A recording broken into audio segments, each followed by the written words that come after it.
Let's welcome in Gabe Lax. Gabe, how you feeling?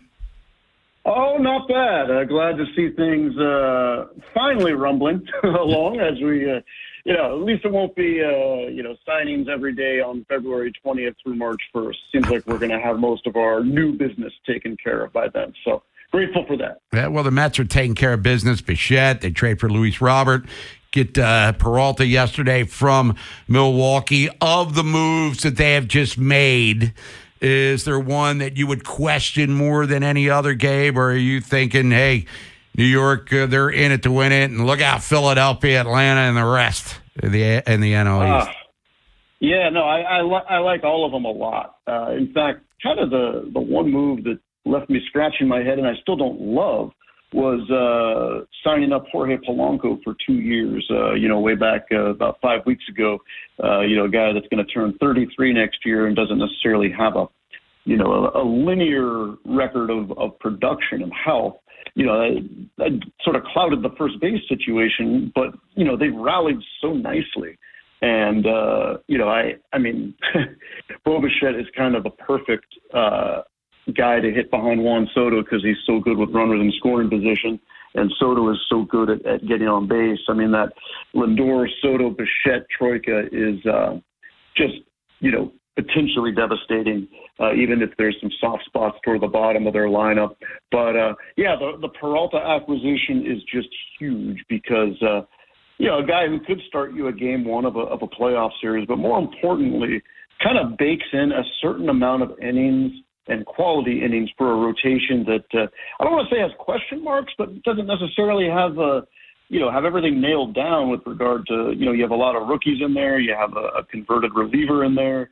You have guys coming off of health issues there.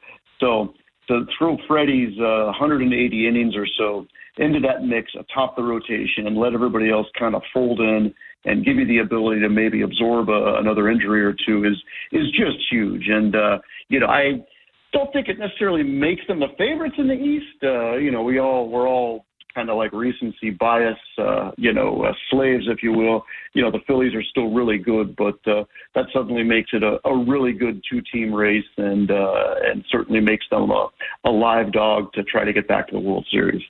Everyone here in Baltimore is on Framber Valdez watch. The Orioles have been linked to him really this entire offseason. And for a while there, the Mets were in the mix as well. But now that they got Peralta, they've spent big on Bichette and others. I would think that they're kind of out of it. Is there any other team that would really be challenging the Orioles to land Valdez at this point? Yeah, I mean, it's this is kind of where we get to the mystery team portion of the program, especially with so little, publicly connected to Framber Valdez at this point, that, there's probably some back channel things we're not aware of. You kind of look at the, Kyle Tucker, the Dodgers were lurking, wasn't really known how live of a dog they were, and then suddenly, boom, they got him. There may be some teams lying in the weeds on Valdez, but I got to say, as time goes on, with every passing week, with every big acquisition made by other teams, that just augurs well for the Orioles' chances that there's not going to be, this big market team coming out of nowhere. Suddenly they're all pretty much spoken for.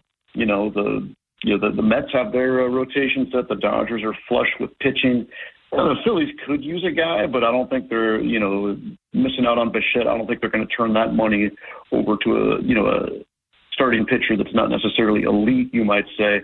So, it's looking really good, I would say, which isn't to say that if Valdez comes back to the market a bit, that somebody might, impetuously be like, well, heck, this is all it's going to take, One thing I like to mention this time of year is, Max Scherzer, way back when, signed with the Nationals on roughly June 18th. That was way back in 2015. So, and that was kind of a stealth move and sort of a wait, and then jump kind of thing. So I think that kind of situation bodes well for the Orioles, but you just never know because, there's always a team that can get a dash of motivation and looks up at the end of winter and has a little more cash. But I think the conditions couldn't work out much better given what could have happened from the start of winter to now.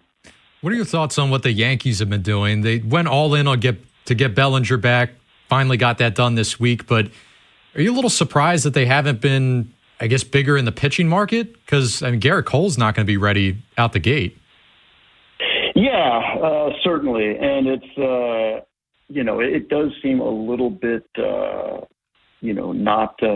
not as aggressive as we would anticipate from the Yankees. And, I feel like Ryan Weathers is just, he could be a good stopgap, but he also could be, out of the rotation plans within a few, after just a few turns. Depends on how he does and how he handles New York and pitching as a left-hander in Yankee Stadium. It's an interesting mix there for sure. But, it's, you made the big run for Fried last year, so maybe that takes you out of the Dylan Cease market, the Valdez market, especially when you do have all that money committed to Garrett Cole and Rodon, who also won't be ready at the start of the year.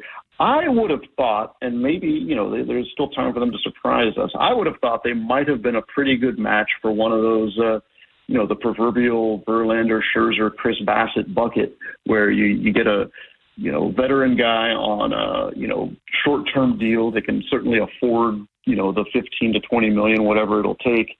And if he makes 15 starts, that's fine. The cavalry will have returned. I thought that matched up really well for what they need. And maybe it still will.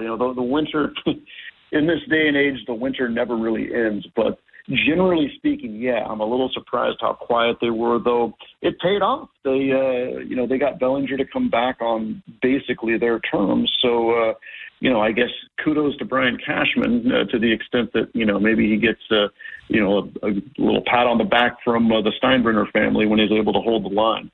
Gabe Lax covers MLB for USA Today. Gabe, as always, appreciate your time. Enjoy the rest of your Total Request Thursday and the next couple weeks plus before pitchers and catchers hit Florida and Arizona. And then, of course, the World Baseball Classic is part of our reality as well.